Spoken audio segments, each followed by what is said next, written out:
ప్రధాని మోడీ విశాఖపట్నం పర్యటనకు ముందు ప్రధాని మోడీ, సీఎం జగన్లపై APCC chief YS Sharmila Reddy విమర్శలు గుప్పించారు.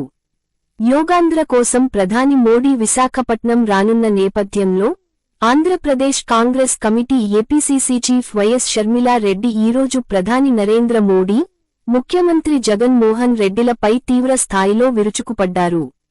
విభజన హామీలపై స్పష్టత ఇవ్వాలని ప్రధానిని షర్మిలా రెడ్డి డిమాండ్ చేశారు. పెండింగ్లో ఉన్న సమస్యలను ఆయన ఎట్టకేలకు పరిష్కరిస్తారా అని ప్రశ్నించారు. ఆంధ్ర రాష్ట్ర ప్రజల గుండెలు మండిపోతున్నాయి అని ఆమె అన్నారు. ఏ మొహం పెట్టుకొని మోడీ రాష్ట్రానికి వస్తున్నారు అని ప్రశ్నించారు. ఏపీసీసీ చీఫ్ మోడీ ప్రభుత్వం నెరవేర్చని అనేక హామీలను, మోసాలను ఎత్తిచూపారు. రాష్ట్ర విభజన సమయంలో ఇచ్చిన హామీలు, ముఖ్యంగా ప్రత్యేక హోదా, ఎస్సీఎస్, 10 ఏళ్లు దాటినా నెరవేరలేదని రెడ్డి పేర్కొన్నారు. తిరుపతి వేదికగా ప్రధాని మోడీ స్వయంగా ప్రత్యేక హోదాను హామీ ఇచ్చారని, అది విభజన హక్కు అని గుర్తు చేస్తూ, ఈ విషయంలో మోడీ మోసం చేశారని ఆమె ఆరోపించారు. పోలవరం ప్రాజెక్టు విషయంలో రాష్ట్రానికి మోడీ మోసం చేశారని షర్మిలా రెడ్డి ఆరోపించారు. ప్రాజెక్టు ఎత్తును 45 మీటర్ల నుంచి 41 మీటర్లకు తగ్గించి, దానిని పూర్తిస్థాయి ప్రాజెక్టు కాకుండా బ్యారేజీగా మార్చారని ఆమె విమర్శించారు. విశాఖపట్నం స్టీల్ ప్లాంట్ ప్రైవేటీకరణను ఆమె ఖండించారు. ప్రైవేటీకరణ ఉండదని హామీలు ఇచ్చినప్పటికీ ప్లాంట్ను విక్రయిస్తున్నారని ఆమె అన్నారు. 4,000 మంది కార్మికులను తొలగించారని, ప్రైవేటీకరణ నిర్ణయంలో మార్పు లేదని ఆమె గుర్తు చేశారు. రుణాలతో రాజధానిని నిర్మించాల్సిన అవసరం ఏమిటని రెడ్డి ప్రశ్నించారు. ఉత్తరాంధ్రకు ప్రత్యేక ప్యాకేజీని మరో మోసంగా ఆమె కొట్టిపారేశారు. ప్రజల సమస్యలను విస్మరించి యోగాంధ్ర అవసరమా అని కూడా ఆమె ప్రశ్నించారు. ప్రధాని మోడీ ఆంధ్రప్రదేశ్కు మోసం చేసి, వెన్నుపోటు పొడిచినా చంద్రబాబు నాయుడు, పవన్ కళ్యాణ్ మద్దతు కొనసాగించడంపై షర్మిలా రెడ్డి విమర్శించారు. ప్రాజెక్టు ఎసెన్స్ ని, దాని స్పిరిట్ ని మొత్తం పూని చేస్తున్నారు మోడీ గారు.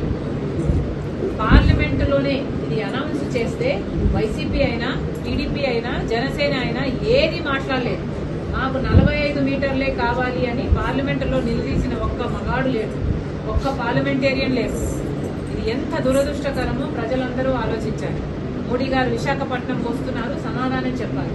ప్రత్యేక హోదా గురించి సమాధానం చెప్పాలి, పోలవరం గురించి సమాధానం చెప్పాలి. అలాగే రాజధానికి కూడా అప్పులు ఇస్తున్నారు.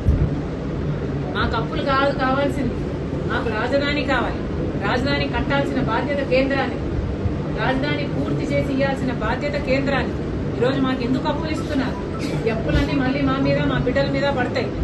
అంటే మనం మళ్ళీ భూమిని అమ్ముకొని కట్టుకోవాలి. మాకు ఏం అవసరం ఉంది?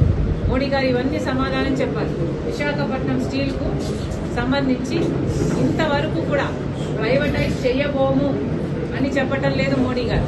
పార్లమెంటులో ఏదైతే ప్రైవేటైజ్ చేసే ఆలోచన ఉందో ఆ ఆలోచనకు మేము కట్టుబడి ఉన్నాము అని ఇటీవల కూడా ఒక కేంద్ర మంత్రి చెప్పారు. అంటే విశాఖ స్టీల్ ఎప్పుడు ప్రైవేటైజ్ చేస్తారో తెలియక బిక్కుమంటూ ఇక్కడ వాసులు బతుకుతున్నారు. ఇది చాలా అన్యాయం. అసలు ఏ కారణం లేకుండా 4,000, 5,000 మందిని అకారణంగా తొలగించేశారు.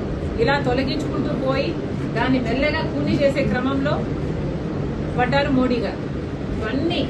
ఇవన్నీ డైరెక్ట్ గా కాకపోయినా ఇండైరెక్ట్ గా చంద్రబాబు గారు సపోర్ట్ చేస్తున్నట్టే. ఎందుకంటే మోడీ గారు చేస్తున్న అన్యాయాలు ఏ ఒక్కటి ప్రశ్నించకుండా వాళ్లకు కంటిన్యూస్ గా మద్దతు ఇస్తున్నారు చంద్రబాబు గారు. అంటే దాని అర్థం ఆంధ్ర రాష్ట్ర ప్రజలకు వెన్నుపోటు పొడుస్తున్నారు అని. మోడీ గారు విశాఖపట్నం వస్తున్నారు. వీటన్నిటి మీద కూడా ప్రజలకు సమాధానం చెప్పాలి. ఉత్తరాంధ్ర, రాయలసీమకు స్పెషల్ ఎకనామిక్ ప్యాకేజ్ ఇస్తామని చెప్పారు, నిధులు ఇస్తామని చెప్పారు. ఎంత ఇస్తున్నారు? ఎప్పుడు ఇస్తున్నారు? అసలు ఇస్తున్నారా లేదా? మీ ఆలోచన ఏమిటి? అసలు ఏ దానికి సమాధానాలు చెప్పకుండా, ప్రజలకు ఏ భరోసాను ఇవ్వకుండా ఈ వాటికి మీరు వస్తున్నారు. ఇప్పుడు యోగాంధ్ర అంటారు. అవసరమా? ప్రజలకు ఏం అవసరం అండి? అది కదా మీరు చేయాల్సింది. ప్రజల పల్సును, ప్రజల నాడిని అర్థం చేసుకోలేని నాయకులు మీరు ఏమి నాయకులు? మళ్ళీ కాంగ్రెస్ పార్టీ డిమాండ్ చేస్తుంది, మోడీ గారు వస్తున్నారు, వీటన్నిటికీ సమాధానం చెప్పాలని కాంగ్రెస్ పార్టీ మోడీ గారిని డిమాండ్ చేస్తుంది. మరెన్నో వీడియోలు కోసం మా ఛానల్ ని సబ్స్క్రైబ్ చేసుకోండి. పక్కనే ఉన్న బెల్ ఐకాన్ ని నొక్కండి. లైక్ చేయండి, షేర్ చేయండి.